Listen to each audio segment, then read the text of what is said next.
Bom dia, boa tarde, boa noite, você que assiste o nosso canal, não sei em que horário, né? Seja bem-vindo ao nosso canal Diálogos Arqueológicos e à nossa série, né, Mitos e Verdades na História da Arqueologia.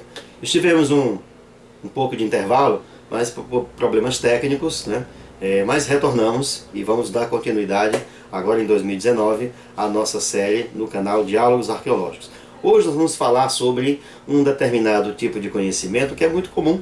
E para você que é interessado, seja um estudante de arqueologia ou de qualquer outra disciplina e que tem interesse nesse assunto, né, é sempre comum observar documentários, coleções, revistas, reportagens que falam um pouco sobre a possibilidade de que pinturas rupestres, construções chamadas megalíticas, ou seja, feitas em pedra, elas tenham sido mecanismos de observação, registros de observação dos astros por parte de sociedades pré-históricas ao redor do mundo, né?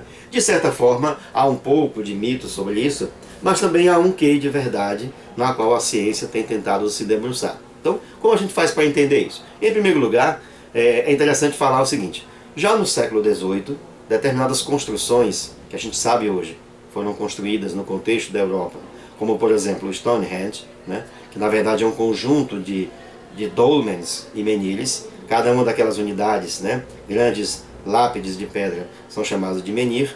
O conjunto delas formando, né, duas traves verticais com uma horizontal, nós chamamos de dolmen, né?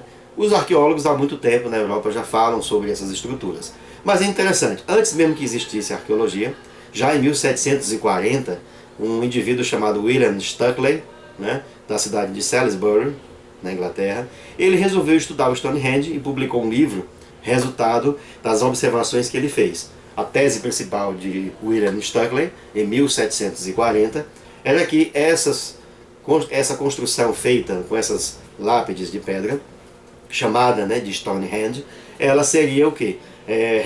Resultado da construção para a observação dos astros por parte de sociedades pré-históricas neolíticas e da Idade do Bronze que viveram naquele contexto da parte da Europa que hoje corresponde à Inglaterra, né? O Stukeley, ele vai lançar para o mundo, para a arqueologia, essa ideia.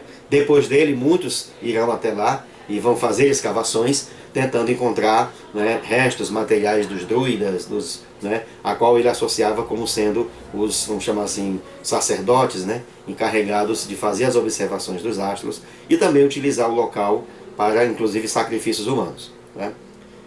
A outra referência que nós temos relacionada a essa versão de que populações pré-históricas utilizaram construções para a observação dos astros é de 1891, quer dizer, já no finalzinho do século XIX, também de um inglês, né, chamado de Sir Joseph Norman Lockyer, né?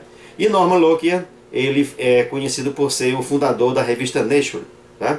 A revista Nature, que começou a circular em 1902, né, ela foi concebida inicialmente a partir de artigos que eram publicados pelo Joseph Norman Lockyer, né, na qual, durante bastante tempo, ele visitou templos antigos da Grécia, né, e que estavam em ruínas, e também visitou algumas ruínas existentes no Egito Antigo, ruínas do Egito faraônico, certo?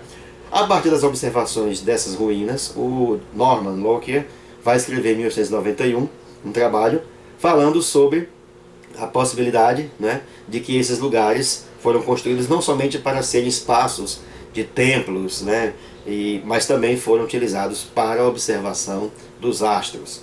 O posicionamento, as sombras, né, a localização na paisagem desses lugares indicariam para o Norman Lockyer o fato de que as populações pré-históricas elas observavam os astros e construíram essas construções, né, elaboraram essas construções para esse objetivo, né? E aí damos um salto para os anos 60, em 1963, um indivíduo chamado Gerald Stanley Hawkins, né? Gerald Stanley Hawkins publicou um livro traduzido como Stonehenge Decodificado. Nesse trabalho, o Gerald Stanley Hawkins fundamentava aquilo que a gente chama hoje um campo de estudo dentro da arqueologia, que é chamado de arqueoastronomia, tá?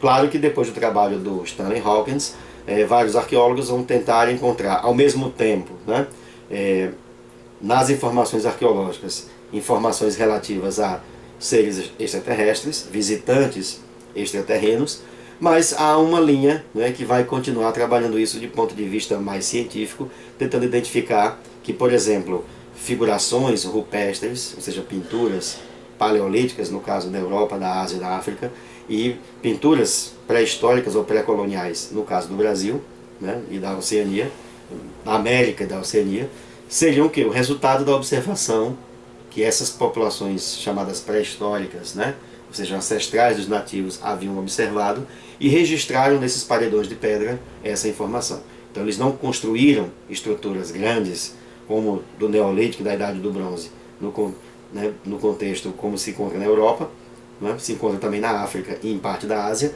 mas eles registraram essa informação. Então, na verdade, nós temos que estabelecer, né, com cuidado. Nós temos uma série de estudos que começam no século XVIII, associando essas construções, e depois, agora nos anos 60 do século XX, associando não somente as construções, mas também essas figurações rupestres, a registro, né, da observação dos astros por parte de populações pré-históricas. Claro, podemos dizer, né, que com um grande grau de plausibilidade, de probabilidade, que obviamente esses grupos sim devem ter observado os astros e feito algum tipo de registro dessa observação, né? Mas não podemos fazer uma associação direta, né, absoluta, de que todos esses registros, na verdade, quando a gente não consegue entender quem eles são, essas construções antigas em pedra, quando a gente não consegue entender o que elas são, já podemos associar com essas observações dos astros, né? Então, na nossa série, né, no nosso tema hoje, que é a arcoastronomia, separar aquilo que é o conhecimento e uma pesquisa, tentando identificar referências de observação das populações pré-históricas, tanto em construções quanto nas pinturas rupestres, chamada de arqueoastronomia. Ela é um campo de estudo dentro da arqueologia.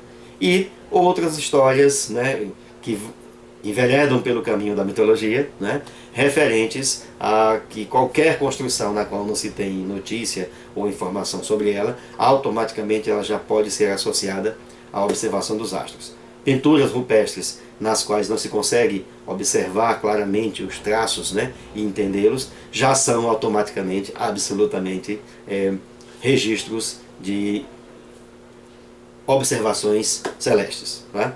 Então, seja bem-vindo ao nosso canal, né, Diálogos Arqueológicos, a nossa série Mitos e Verdades na História da Arqueologia.